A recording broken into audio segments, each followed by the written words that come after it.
Let's see what the Target basket holds today.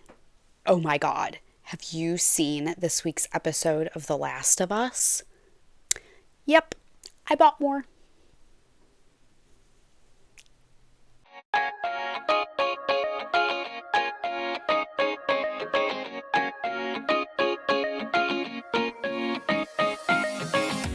Hey guys, I'm the Katie behind Katie DeGroff Knits and the Katie Knits podcast. A huge warm welcome to all of our new viewers and a welcome back to everybody that is returning. This is my little corner of the YouTubeverse where I get to talk about all things knitting and yarn related with some total randomness thrown in for fun. Today, for me, is Wednesday, April 23rd. You won't be seeing this until Friday, but today's Wednesday for me. And this is episode 6 of the Katie Knits podcast. First off, you'll notice that I've streamlined the channel here on YouTube, so everything has its own look. If you're looking for a podcast episode, they all look the same. If you're looking for an instructional video, they all look the same. And then random knitting and yarn related videos will have their own feel as well.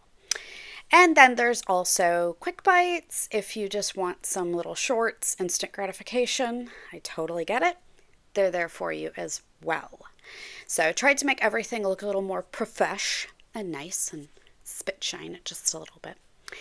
I hope that the weather has been great to all of you. It is very sunny here today, and I feel like we've spent the last almost week outside because we can finally go outside. And it's not, freezing or raining. Oh my goodness. But my allergies are kicking my butt because of it. But it's a good trade-off. I'll take being outside. I like the fresh air. And I've had my heat off, and I think it's going to be off, knock on wood, for the rest of the year, which is great. We heat with oil, way too expensive for my taste. So next thing I think I turn on is going to be our air conditioning, which may be in a couple of days, actually. Fingers crossed, if we're lucky. So, a belated happy Easter to everyone who celebrates. Easter Bunny came for the girls. Got them their very own Target baskets, so they don't have to threaten me taking mine. A couple years ago, we stopped doing egg hunts with the girls, and we started having them do it with the boys, which is so cute. They stuff eggs full of dog treats and hide them all around the yard and then let them out and they go crazy. And I put a video up on Instagram of it and everything. They had a ball. I have a brand new stash reorganization video out now. It's a beast. It's a biggie. It's an hour and 26 minutes long. I got it as short as I could get it. It's just, there's a lot of information in it. And I do fast forward through all of the monotonous parts, so I'm not forcing you to watch everything. But I do give you a lot of tips and tricks of how I organize my stash and maybe some things to look for when you're organizing and storage-wise. Some regrets I made purchasing, how I go about purchasing yarn, what I look for, all those things. So there's a lot of good information in there too. And if you're like me, you'll just sit for hours on YouTube and look at other people's stashes. So go give it a look. Definitely grab yourself a snack, grab yourself something to drink, maybe some knitting or something you're doing because it's a biggie. But definitely go give it a look. It was definitely a labor of love. Yeah. So that is out now. And that leads me to, I actually have a finished object. While I was going through my stash and all my project bags and everything, I found a languishing Gutterflower wrap. This was the second sample that I had made of it. And I started it October 25th of 2021. What is that? 3.5, almost 4 years ago? Pretty ridiculous. And all I had to do was this much. That's it. That's all I had left. So I took it upstairs and I put it on the center of the kitchen table where it would annoy the crap out of me until I finished it, which led me to finishing it the next day, which is great because it's finally off my needles. This is my Gutterflower wrap pattern. And in this sample, I used Madeline Tosh Twist Light for the main color. And then, I have to look up, make sure I don't get this wrong. The accent is a sock set from White Birch Fiber Arts in Sweet Limey Love Monkey. Like, I need more just for the name, so I can keep saying that because it's pretty awesome. I must have cast on, I don't know, at least 5 or 6 pairs of socks with this sock set. And they are 2 gradient halves, so you can make mirrored socks. For me, I didn't do that. I mirrored the gradient on either side of the shawl. But I must have cast on like 5 or 6 pairs of socks. I couldn't find the right pattern. It wasn't doing the yarn justice, and the yarn is too pretty. It's amazing. So I put it in a wrap. And I was like, this is the perfect pattern for this.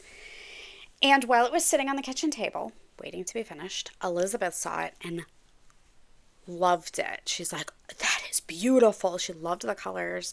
So I'm like, it's yours. As soon as it's done, as soon as it's blocked, it's yours. And this was before she knew the name of it. Little backstory, Gutterflower is a Goo Goo Dolls album. And they are the boys from Buffalo. We got to support everything from Buffalo. They're by far my favorite band of all time. And she loves them too. The kids' first concert was a Goo Goo Dolls concert. And then we took her a couple years ago for her birthday to another Goo Goo Dolls show. So then she found the name of the pattern out and she just flipped even more. But anyway, this is my Gutterflower wrap. And I have given the pattern a facelift. I've brought it totally up to speed. It's my new format of patterns. Nothing's changed in the pattern directions except I clarified the bind off. When I went to read it, I was like, what the heck am I talking about? It must have made sense to me at the time. And it must have made sense to my testers at the time because nobody had a problem with it. But today, it doesn't make a damn bit of sense to me. So I did clarify that. And I filmed a bind-off video, which is out now.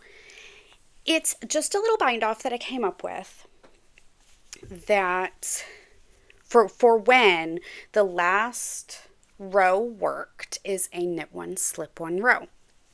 And this will work for a purl one, slip one as well. But this way, your cast on and your bind-off exactly match. And they have exactly the same tension, which is awesome. I mean, you always want to aim for that with a pattern.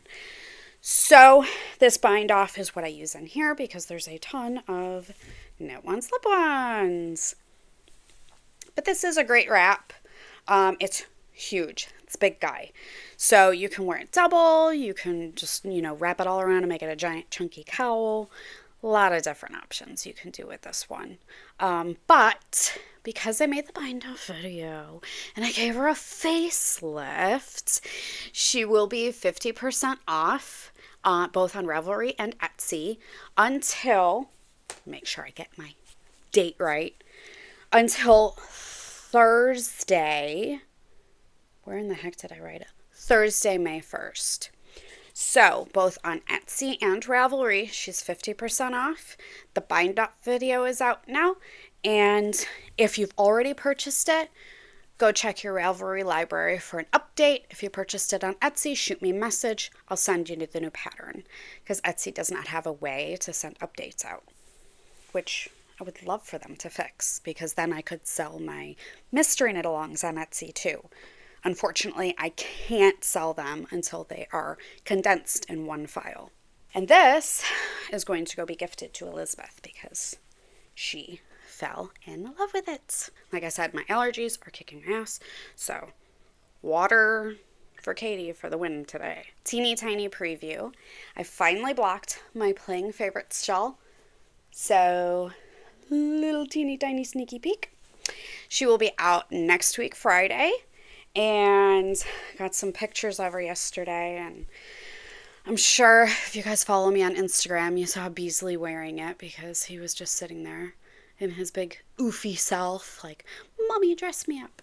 So that will be out next week, Friday, and the Plucky Knitter will have tons of kits. They are gorgeous, and I love the colors they chose. I will have all of the information out then, but I did finally block it, so not really a finished object, but a blocked object. We're not going to call it a BO, though, because that's just wrong. I did finish my Granite State shawl, and it just needs a good block and I want to stick a dirty tassel on the end of it and finally make a video for that because that's one thing I've been putting off. But he's all done. So I got to cast on the Cowl version. And I was so sad when I actually had to start knitting with this Rainbow Road because it's so beautiful. I posted videos winding it. I posted all kinds of pictures of it. Like, I can't stop staring at it. It is absolutely just the most perfect rainbow. It's so pretty. It's just so pretty. So it sat on my countertop staring at me for a good 2-3 days. And finally, I'm like, you know what? This is how I cure this. I go buy another. So I'll get to that in yarn mail. But yeah, so I have another. So I felt free to cast on that I would have a replacement to look at. But I did cast on the Cowl, and I am to the point where it is joined, and I freaking love it. My initial intention with this fun piece is it's something I wanted to be able to wear with anything, like just a t-shirt or anything. There's a lot of times we create these beautiful patterns that we unfortunately feel the need to match our wardrobe to the piece. And I didn't want something like that. I wanted something that I could literally throw on and go.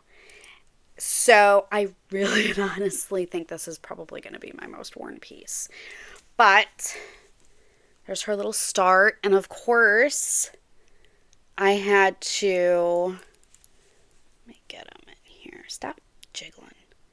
I was like, I have to have a Littlest Charm Company charm that matches. So I think he coordinates very nicely. My little snail. So you will knit like this, but it's a cowl. It's worn like this. And I held the rainbow yarn double. I pulled one end of the center, one end from my center, and one end from the outside. I wanted a way to try to avoid pooling or flashing. I would get some flashing at some point. It's going to happen. But I really wanted to avoid pooling with this one. And this is a great way if you have a highly variegated skein in your stash and you're like, I don't know what to knit with it because a lot of the highly variegated skeins can just drown out stitch patterns. I held it double and, like I said, pulled from one end from inside, one end from outside, and I am completely avoiding the pool. So it's pretty awesome. My only problem is I find myself staring at the colors because it's so beautiful. It's super simple, super easy pattern. I love it. I absolutely love it. And even the wrong side's pretty too. It's pretty cool.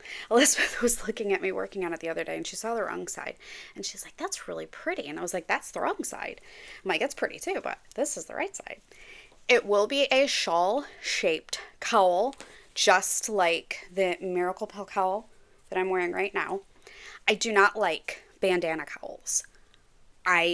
Albeit they're fun to knit because they're all knit flat, I don't like seaming. And I think they are super fussy to style. And that's a me opinion, and I've heard it from a lot of people. So, that's how this is going. Aiming to have it done by Friday, and then hopefully out to testers by like Tuesday is my goal. Keep an eye out on Instagram or sign up for my testing list on Ravelry, on the Katie DeGroff Knits Ravelry group, if you're interested in testing. I seem to be in a little cowl mode. I finally started using my sheep graffiti kit with the baby dragon in it. Remember that cute little sea foamy teal color? And I was initially going to knit a shawl, and I just was knitting, and I'm like, the idea dawned on me. Why don't I knit a cowl in the Never Ending Story pattern? So that's what this is. But like the Never Ending Story pattern, which is behind us in my beautiful sunshine wicked kit, that can be used in any weight, any needle size, anything.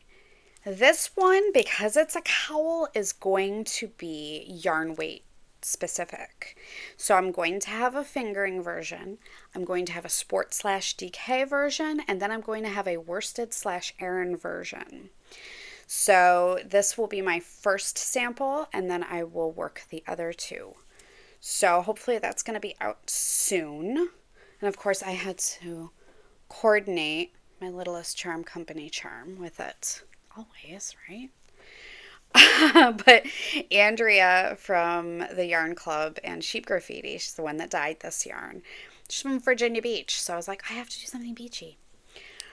But there will be another Never Ending Story coming out soon, and this will also have instructions before you join. If you just want to knit a triangle shaped shawl out of this pattern, all you'll do is simply just repeat the pattern until you're happy with the size.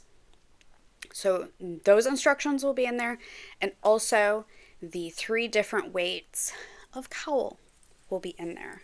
So super fun, super easy, very easy pattern repeat to memorize, and can be done in literally a myriad of colors. So that's also on my needles. So those are my dips that are living in my delightful mica bag. Link will be down below for those. Now I want to take a minute to chat about needles. A couple of weeks ago, or maybe a month ago, I had posted a kind of call for suggestions on Instagram, and a ton of you had responded with your favorite interchangeable needles. I felt this was me as a knitter feeling peer pressured that I didn't have an interchangeable needle set. John had bought me one when I first started knitting, like over 15 years ago. And it was a Knit Picks one, and it was great. It's definitely served its purpose, and I still have some of them. But over the years, I had gravitated from metal to wood and back again and all over the place. And I felt like I was almost less of a knitter because I didn't own an interchangeable needle set. So I had put a call out, and I'm like, hey, what do you guys like? What's your favorites? Why do you like them? Why don't you like others? I can't thank everybody enough for responding and telling me your honest thoughts. But I couldn't decide on one. And then it really dawned on me. I'm not, by any means, or ever will be, a monogamous knitter. You people, I've told you this before, you got superpowers that I don't comprehend, understand, like, I can't fathom that.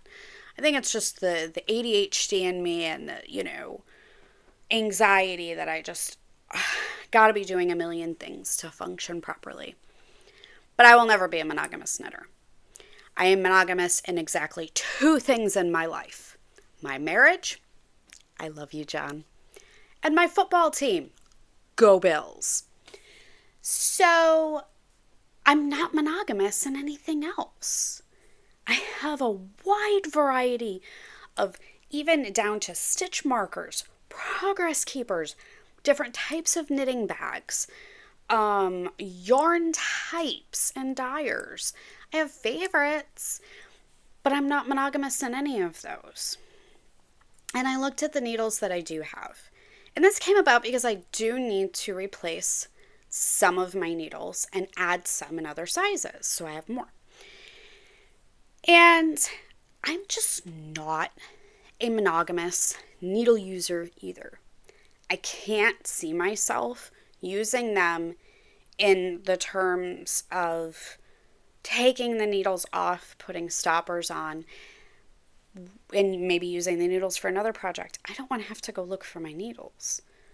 And at that point, if I'm having multiple sets of tips to work with multiple cables, I just have a bunch of circular needles at that point. So, and when I brought it up to John too, he's like, why would you do that? He's like, you have all different kinds. You like a variety. And he's like, you have a million projects on your needles at all times. So it kind of defeats the purpose. And I'm like, yeah, it was like the validation. I know. I know.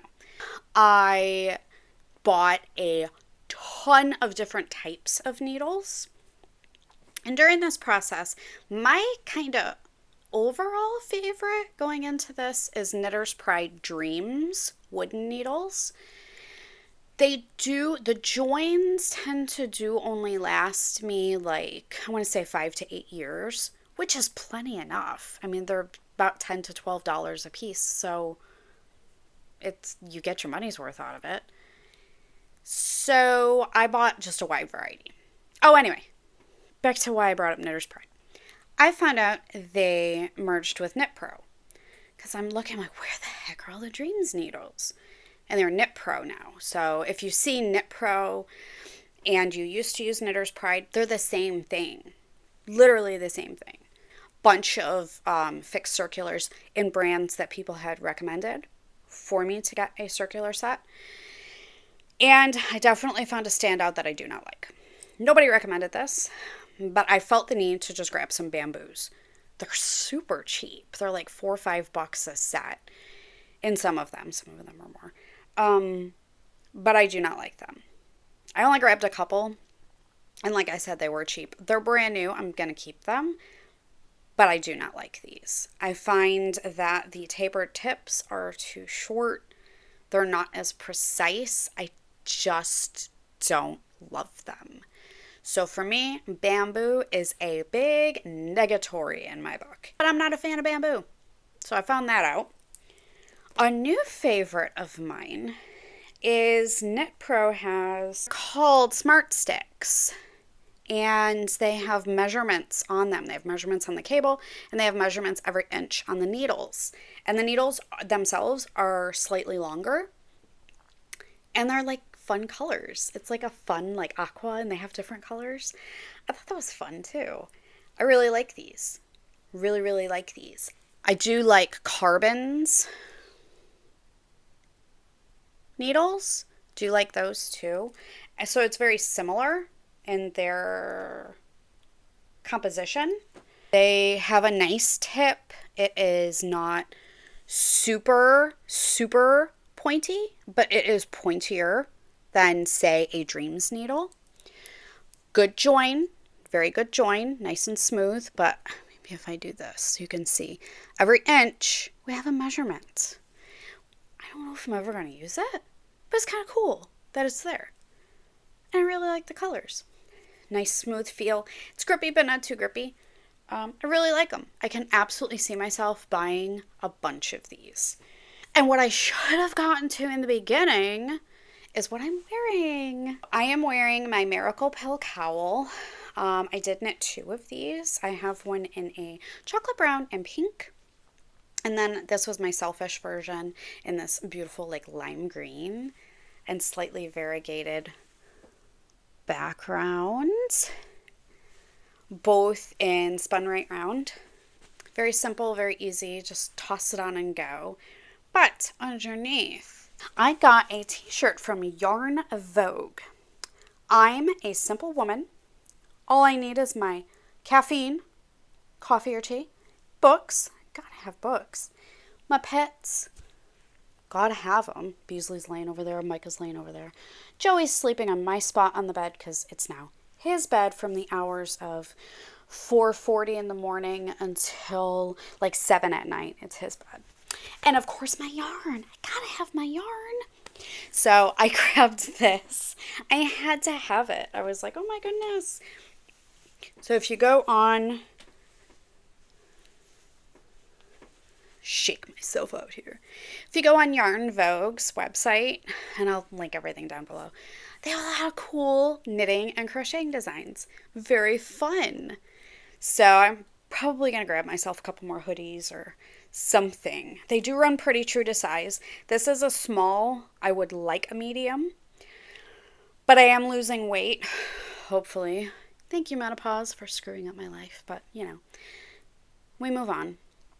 So they do run true to size. Very nice fabric, too. Really like that. I'm always skeptical about like, oh, I see all these fun, cool t-shirts. And you get them in the mail and it's like, ick for the fabric. So these are very nice. Very, very nice. Like them a lot.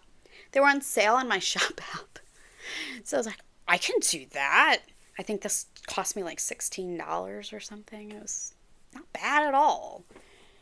Okay, so I do have more things to show you from Happy Mail. Target basket. Already talked to you about this, but I had to get a second skein of Rainbow Road from Granite State. It's magical. It's magical as I turn it.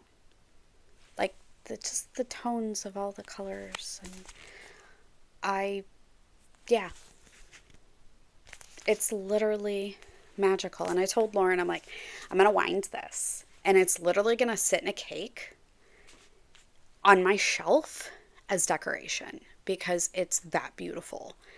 It really and truly is. So she still has some in the shop, and go grab yourself some. You're not going to be disappointed at all.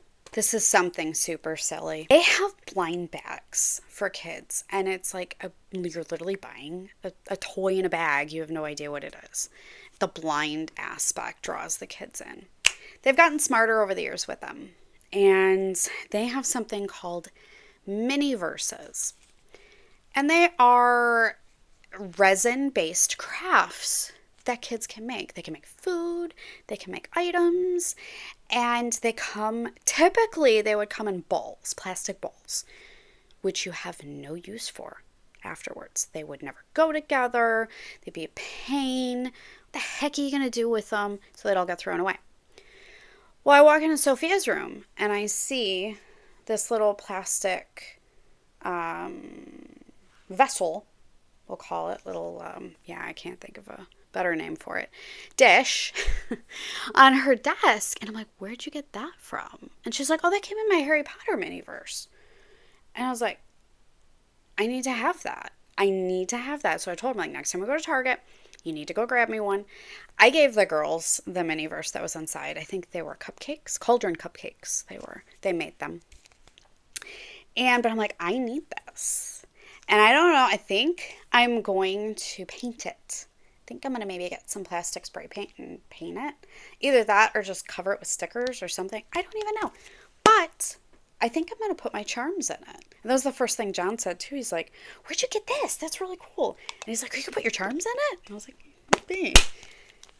And it'll be shelf decor. How cool is that? So I bought myself a $10 plastic container that I'm going to spend more money on to decorate. So I have one thing left in my Happy Mail to show you. Earlier this year, when the egg craze started, oh my gosh, it's like $5 an egg. Holly Dye Works had put up a mystery egg box. I was like, I really liked her bases. I really liked her sense of color. So I'm like, I'm going to get this. I don't have any of her yarn, so it'll be a great way to try it. It sounded fun too. So I got it in the mail. And I'm going to show you the little egg charm first. This is by Little Bitty Delights. Just dropped it. And it is an actual carton of miscellaneous eggs. Get it to focus in there. It is absolutely adorable. And it's a little rustic charm and everything. So cute. While I love Kelsey's charms for being cute, this one's more realistic. So I love it equally. And I will definitely use it on the project that I make with this yarn. Now to the yarn. This is the main color called Free Range, which is just this beautiful eggshell. It's like the perfect eggshell. And I love her base. It looks super bouncy. Lovely. Then I came with a mini set. And these are called Fresh Eggs. How fun. Try to get it to cooperate here. How fun are these? We have all shades of egg. So cool. I was taking a shower yesterday morning, and an idea came to mind of what I want to do with these. So that may jump on my needles in the next week or two. But I did sketch it all out, and I love them. They're just so fun. They're eggs. To be perfectly honest, I wasn't sure I was going to love it because I didn't know how she was going to go with the egg colors. But I adore it. It's so fun. So that's my yarn happy mail, aside from my Rainbow Road. That is kind of it for the knitting news. Move into plant updates. I am still nursing my orchid that John got me for my 40th earlier this year, and the balloon that he got with it, which I'll show you here. It is still floating. It is starting to come down, though. I'm really sad. It's almost May. My birthday was January 29th. The damn balloon is still up. It's kind of like a little fixture in our kitchen. I tied it to a drawer, so I'm going to be really sad when it comes down. But my orchid is still doing great. He still has only one bud from the new branches fell off so far, which typically will happen with an orchid, so I'm not too worried. And I still do have 2 new branches coming up. Those are growing nicely. He's very happy still, so I kept the sucker alive. And now I'm on the hunt for a mini orchid to go in the same pot because I have plenty of room in that pot. So I think I'm going to put a little mini guy out front. Immediately I wanted to run right out as soon as he started growing and buy another one, but I'm like, pump the brakes just a little bit. Let's make sure we're keeping this one alive. And we are, so it's great. My tomatoes and jalapenos, holy cow, they're little plants now. It's really awesome. They are taking off. They're almost to the point where they need to be pruned for the first time. They're almost to that stage. And then shortly after that, after I snip them for the first time and they do start regrowing, I will start moving them to pots.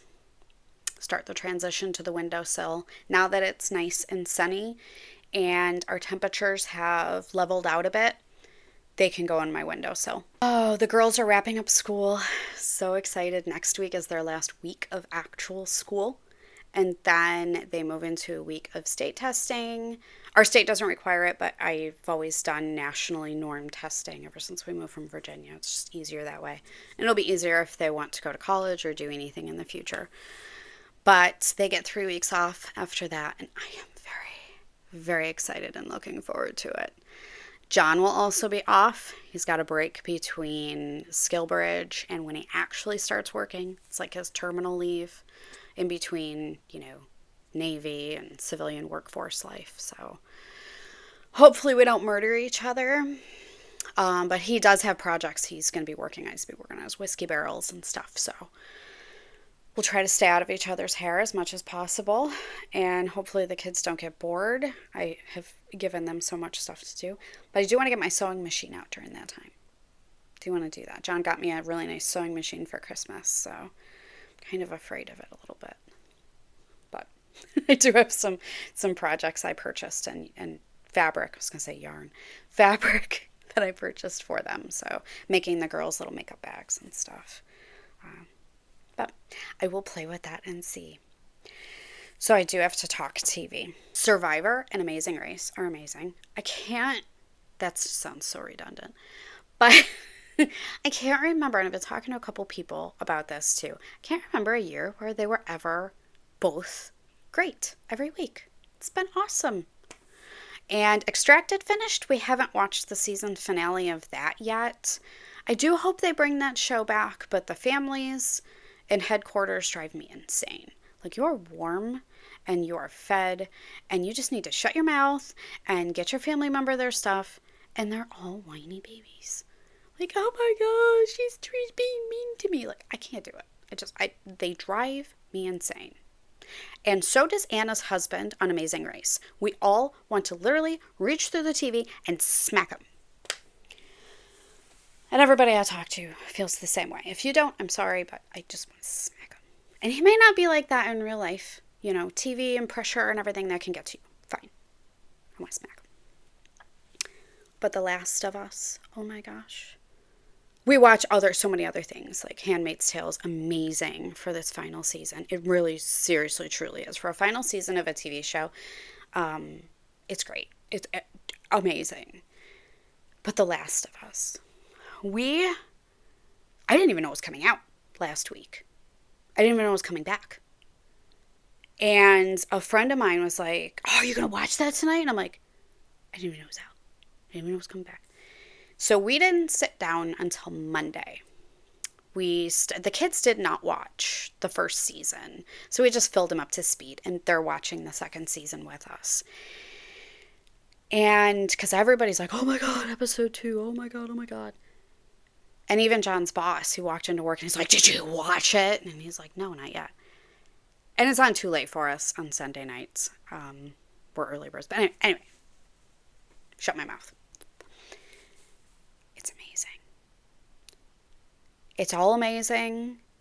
And then the absolute unthinkable happens. HBO, how in the world do you expect us to have a collective sigh of grieving when you do some shit like that? Like, I just gotta put it out there. You killed off the sexiest man alive. They had a People magazine in there. They called him handsome twice. Poor Pedro Pascal. Like, I haven't read the news articles, but it's everywhere that he's, like, literally grieving his own death. You killed Joel. And not even with somebody big and burly or a clicker or, like, any of these things. Like, you killed him off with this skinny young girl with freckles that was just angry that you killed her father. That death is, yes, it's a TV character. But it is one of those, it's going right next to Herschel's death on The Walking Dead, burned in my memory. It's burned in my brain. Like, I literally can see it right now. I was in so much shock that I felt like I should cry, but I couldn't do it. I was just in so much shock. I literally had chest pains. And when Herschel died on The Walking Dead, I didn't watch that episode when it aired. I had to watch it the next day. And I had to pause it. Thank God I, watched it the next day and I had taped it and everything. That was back when you taped shows on your DVR and stuff. But I had to pause it. I remember I had to pause that episode 3 different times because I had to collect myself. Joel's death and Herschel's death burned in my memory side by side. Like, I mean, you have Glenn's death on The Walking Dead too, but you didn't necessarily see it like you saw Herschel or Joel's death. I feel like those two, we were in the moment and we were there and present, and like every fiber of your being, the whole world was shut out. I feel like Glenn's death, there was so much of the Negan stuff going around the circle for so long that it sort of almost lost its magic. It's not magic at all, but I think you get my drift. But yeah, I think HBO owes the entire world that watched that episode some group therapy. So where's my damn therapy, HBO? Because I need it. Everybody needs it. Like, it's so bad. It was, I can't believe it. And I know it's based on a video game, and I had saw the comparison of the video game Ellie with Joel's grave and TV show Ellie with Joel's grave. I saw those pictures that morning before we watched the episode. I was like, no, they don't kill him off. How the heck can they do that? They're probably showing how, it may have been and, how it was in the video game. They freaking killed him off. I don't even know. Don't even know. I'm not okay after that. I'm really not. But I digress and can't wait for more because that was epic season finale worthy. So where are they going to go from here? All right. I'm going to sign off here. Do not forget to go look at my epic stash reorganization video because it's pretty awesome. And I put a lot of work into it. But I am so glad I did it. I know where everything is. Everything looks nice. My stash lives in our living room, so it's a piece of our living room too. So I have to keep it nice. But I do, not only do you get to see a lot of my favorites in my stash, I do give you a lot of storage tips and tricks. I do give you a lot of buying tips and tricks, my regrets, how I wish I would have done things differently. So go give it a watch. And don't forget, Gutterflower is 50% off until next week, Thursday, May 1st on Etsy and Ravelry. No code needed to celebrate its facelift. And there's also a slip stitch bind off video that goes along with that, which is out now. And Playing Favorites will be out next week. Super excited about that. Great mindless knitting pattern. Looks super complicated, but literally every tester, I had no regrets. They loved the TV knitting and travel knitting and just mindlessness of it. So very excited for that. And I can't wait for you guys to see all the beautiful kits that Plucky came up with. They knocked it out of the park. And I'm definitely going to have to pick up some of these for future projects of who knows what. But they're too pretty to pass up. If you're not a subscriber, go subscribe, like the video, drop me a comment, share this with anybody that you may think like it. All right, guys, I am off. I'm going to go record some instructional videos and then probably go outside because it's sunny. And I feel like I am wasting the day if I don't go enjoy it because we haven't seen it too much. All right, guys, happy knitting!